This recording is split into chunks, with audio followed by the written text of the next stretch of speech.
So welcome to Chandru Study Center. So இந்த டேட்டாவில் கொடுத்துக்கிற இந்த டேட்டாவில் இருந்து நம்ம range and coefficient of range கண்டுபிடிப்போம்.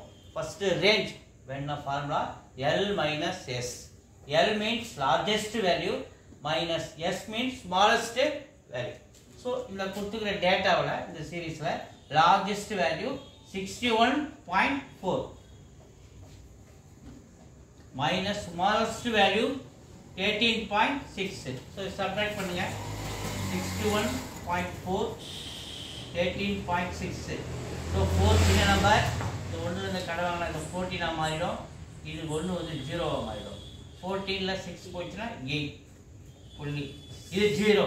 ஸோ இது வந்து ஒன்று கடை வாங்கினா 6ல இருந்து ஒன்று கடை வாங்கினா இது 10 மாறிடும், இது 5 மாறிடும். ஸோ 10ல 3 போச்சுன்னா 7, 5ல 1 போச்சுன்னா 4. அப்போ ஆன்சர் 47.8. என்னது ரேஞ்ச். அடுத்து நமக்கு என்ன வேணும்? கோஎஃபிஷியன்ட் ஆஃப் ரேஞ்ச் வேணும். ஸோ அதுக்கு formula L minus S by L plus S. So L minus S largest value minus smallest value அப்படியே எழுதுங்க.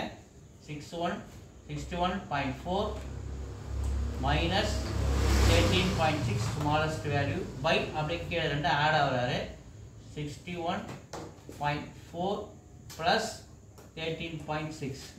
ஸோ ரெண்டு சப்ட்ராக்ட் பண்ணால் என்ன நம்ம ஏற்கனவே கண்டுபிடிச்சி வச்சுருக்கோம். சப்ட்ராக்ட் பண்ணால் 47.8. ஸோ இது ரெண்டுத்தையும் ஆட் பண்ணுங்க 75 வரும். ரெண்டுத்தையும் ஆட் பண்ணாலே 75 வரும். ஸோ இங்கே ஆட் பண்ணி காட்டுறேன் பாருங்க 61.4 13.6. ஸோ ஆட் பண்ணுற பாருங்க 10க்கு 0 மீது 1 2 ஒரு 3 5 7. ஸோ 75. ஸோ இப்போ அடுத்து நம்ம என்ன பண்ணோம், இதை டிவைட் பண்ணோம் இல்லையா, அதுக்கு டிவைட் பண்ணி காட்டுறேன். இங்கே வந்து டெசிமல் இருக்குது, இங்கே டெசிமல் இல்லை. ஸோ இந்த டெசிமல் கேன்சல் பண்ணால் 10ஆல் மல்டிப்ளை பண்ணால் டெசிமல் கேன்சல் ஆகிடும்.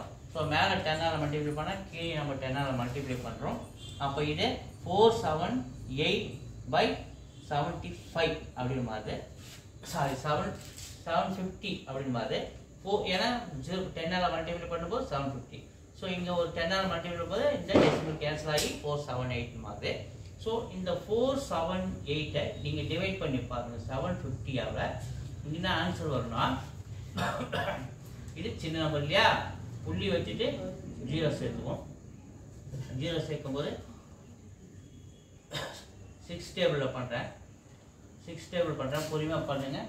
0 7 5 30 மீதி 3 ரிமைண்டர் 42 ஒரு 3 45. ஸோ சப்ட்ராக்ட் பண்ணுங்கள் 0 8 7ல் 5 போயிடுச்சுன்னா 2. ஸோ இது சின்ன நம்பர். மறுபடியும் என்ன பண்ணுறோம், இங்கே ஒரு 0 சேர்த்துக்கிறேன். 3 டைம்ஸ் வரும்.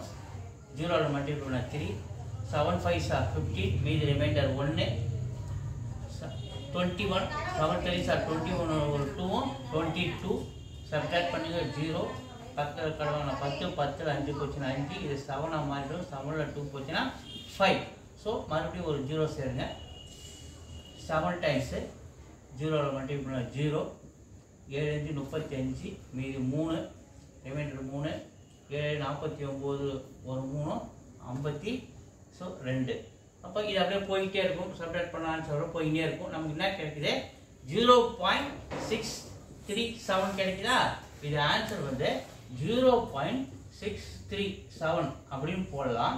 அப்படி இல்லைனா 0.6 இதை 37 7 வந்து 5க்கு மேலே இருந்தால் 3 வந்து நம்ம 4ன்னு மாற்றிக்கலாம். அப்போ 0.64 அப்படின்னு நம்ம ஆன்சர் எடுத்துக்கலாம். ஓகேவா?